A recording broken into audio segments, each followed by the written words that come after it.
Assalamualaikum warahmatullahi wabarakatuh. Halo anak-anak, bertemu lagi dengan Bu Rika dalam pembelajaran bahasa Indonesia. Senang sekali hari ini Bu Rika dapat bertemu lagi dan memberikan ilmu baru kepada kalian dalam pembelajaran bahasa Indonesia hari ini. Di tengah pandemi COVID-19 yang masih terjadi di Kota Balikpapan dan mengharuskan kita untuk tetap belajar dari rumah, Ibu berharap kalian tetap semangat dan tekun dalam belajar. Nah, anak-anak, marilah kita awali kegiatan pembelajaran kita hari ini dengan berdoa bersama-sama menurut agama dan kepercayaan masing-masing. Berdoa dimulai.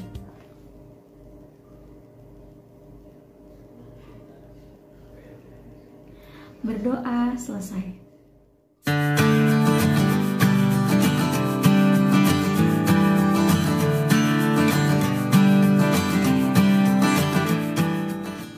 Dalam pembelajaran sebelumnya, kalian telah mempelajari teks deskripsi dan juga teks cerita fantasi, di mana masing-masing teks memiliki karakteristik dan tujuan yang berbeda-beda.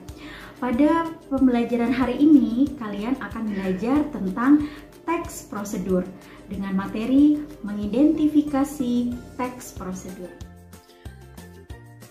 Kompetensi dasar dalam pembelajaran hari ini adalah 3.5 mengidentifikasi teks prosedur tentang cara melakukan sesuatu dan cara membuat atau cara memainkan alat musik atau tarian daerah, cara membuat kuliner khas daerah dan lain-lain dari berbagai sumber yang dibaca dan didengar.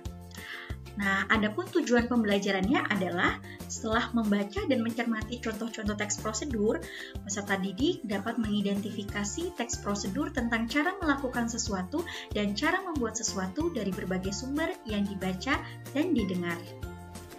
Anak-anak, dalam masa pandemi COVID-19 ini, selain menjalankan protokol kesehatan, tentunya kita juga berupaya agar imun tubuh kita selalu dalam keadaan baik.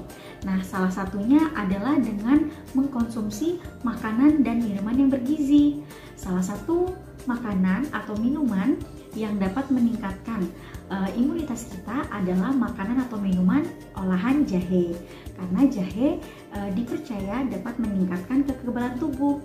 Nah, pada hari ini Bu Rika akan memberikan kalian resep dalam bentuk teks prosedur tentang cara membuat minuman jahe yang lezat, yaitu cara membuat atau resep minuman susu jahe serai. Silahkan disimak ya.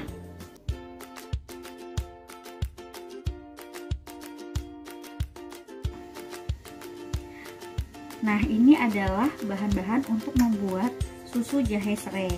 Yang pertama adalah susu kental manis, nanti kita gunakan 3 sendok makan. Kemudian serai ya, 1 buah serai. Kemudian ini adalah 1 ruas jahe yang sudah dibakar, kemudian dicuci dan digeprek ya. Kemudian air panas, gelas atau cangkir, dan sendok. Nah, cara membuatnya adalah pertama kita tuangkan terlebih dahulu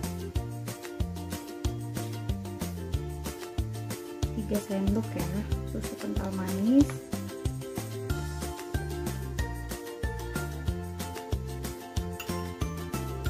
Atau kalian kalau misalnya suka manis bisa menambahkan gula.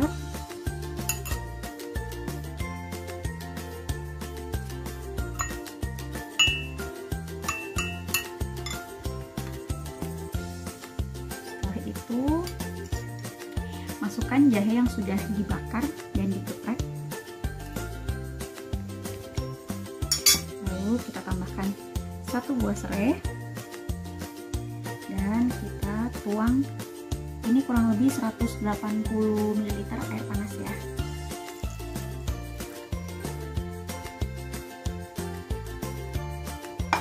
Kemudian aduk hingga merata dengan menggunakan serai ini.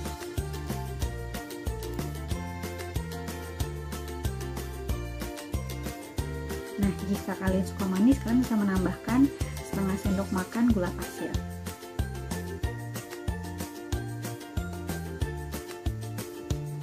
Aromanya sangat menggiurkan ya, ini aroma jahe dan hari ini. Selamat mencoba. Nah, setelah kalian memperhatikan prosedur atau langkah-langkah tentang cara membuat minuman susu jahe serai tadi, apakah kalian bisa menyimpulkan apa itu teks prosedur? Ada yang tahu?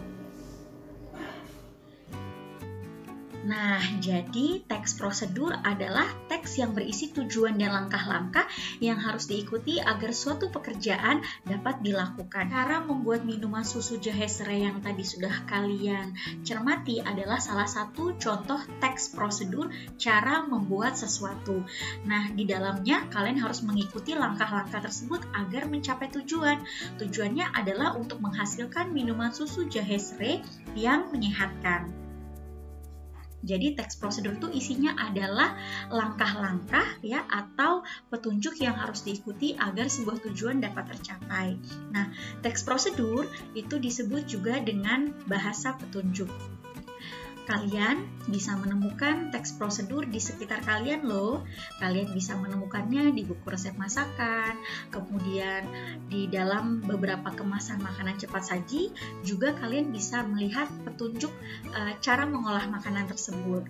Selain itu, di tempat-tempat umum ya, kalian juga mungkin menemukan bahasa petunjuk yang memberikan arahan atau panduan agar kita melakukan sesuatu sesuai dengan arahan tersebut. Nah, biasanya juga kalian bisa melihat bahasa petunjuk ini di poster-poster. Biasanya di sekolah ada poster-poster ya, misalnya cara mencuci tangan dengan baik dan benar. Nah, di dalamnya kan ada langkah-langkah, itu disebut juga dengan teks prosedur. Nah, apa sih tujuan dari teks prosedur? Teks prosedur bertujuan untuk menjelaskan bagaimana mengerjakan sesuatu, membuat sesuatu, atau menggunakan alat dengan langkah-langkah yang urut dan memudahkan pembaca atau pendengar agar tujuan dapat tercapai.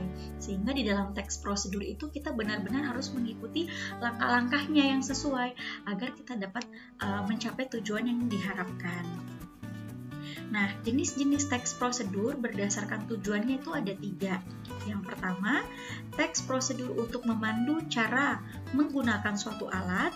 Yang kedua, teks prosedur untuk memandu cara membuat sesuatu. Dan yang ketiga adalah teks prosedur untuk memandu cara melakukan suatu kegiatan. Di mana dari masing-masing jenis teks prosedur ini nanti objeknya juga pasti berbeda-beda. Nah, perhatikan contoh berikut ya. Ini adalah contoh teks prosedur menggunakan alat. Alat yang diberikan petunjuk penggunaannya adalah blender ya. Blender ini adalah alat elektronik ya, berupa sebuah wadah yang dilengkapi pisau berputar yang digunakan untuk mengaduk, mencampur, menggiling, atau melunakkan bahan makanan. Nah, umumnya blender ini dimiliki oleh orang tua kalian di rumah ya, karena blender ini memudahkan sekali pekerjaan orang tua kalian di rumah dalam mengolah makanan atau minuman. Nah, ada 5 langkah dalam penggunaan blender ini, kalian bisa lihat ya, mulai dari nomor 1 sampai nomor 5, di mana langkah-langkah ini akan memudahkan kalian yang belum sama sekali pernah menggunakan blender.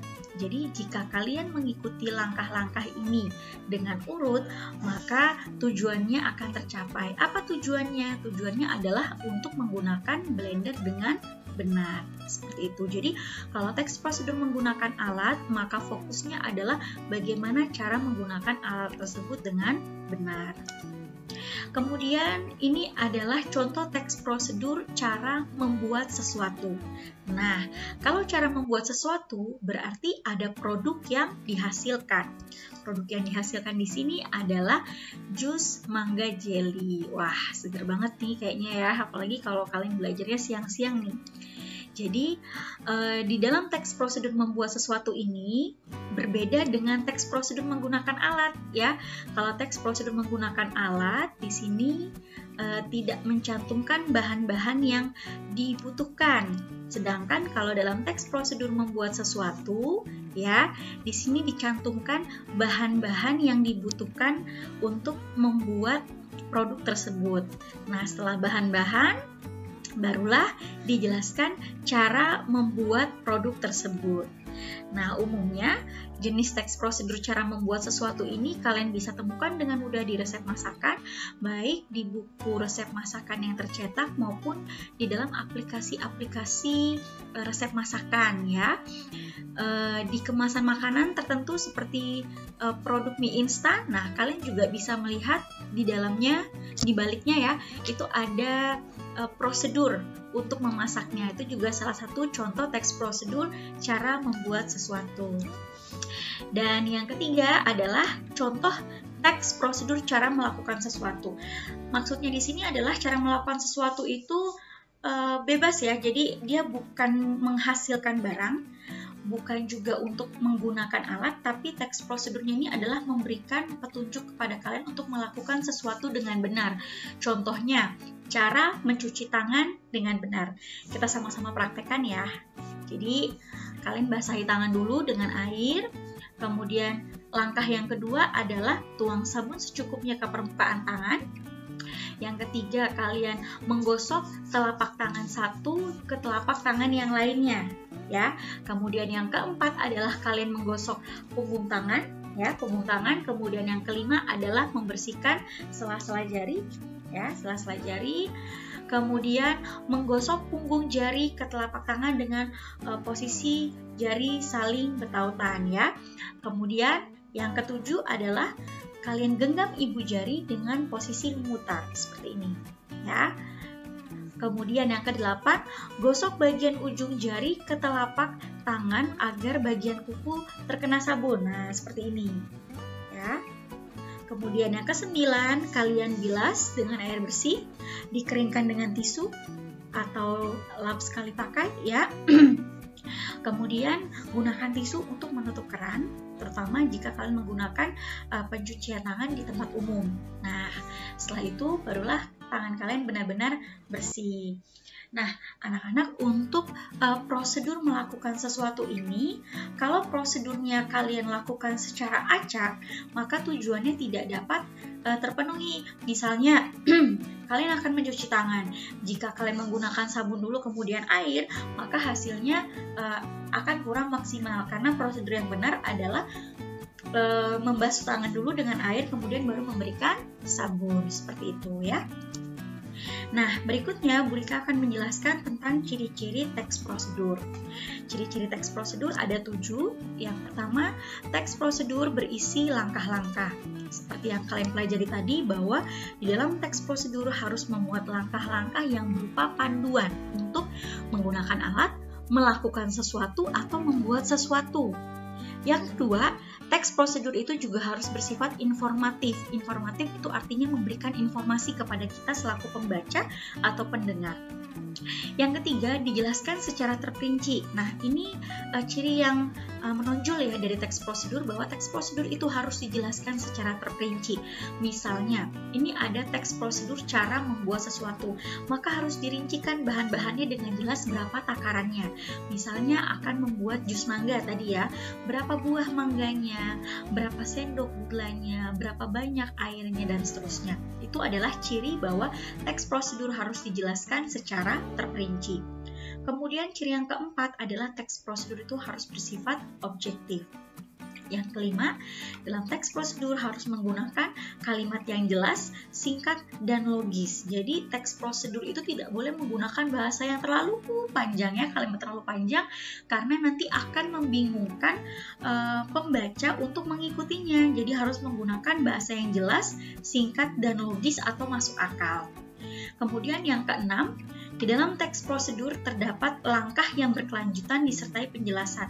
Maksudnya urut-urutannya itu harus jelas. Misalnya setelah kita menyiapkan bahan, apa yang harus kita lakukan? Itu adalah kegiatan yang berkelanjutan. Dan yang ketujuh adalah teks prosedur harus bersifat universal atau bersifat umum. Demikian penjelasan Bu Rika tentang teks prosedur. Selanjutnya, Ibu akan menguji pemahaman kalian tentang apa yang Ibu jelaskan tentang teks prosedur ini melalui latihan soal yang kalian kerjakan di Google Classroom. Dan ini adalah kode atau password untuk mengerjakan soal di Google Classroom Bahasa Indonesia. Selamat mengerjakan ya. Nah anak-anak, demikian pembelajaran Bahasa Indonesia tentang teks prosedur hari ini. Bu Rika berharap kalian semua dapat memahami apa yang Ibu jelaskan dengan baik dan dapat mengambil manfaat dari teks prosedur yang kita pelajari hari ini.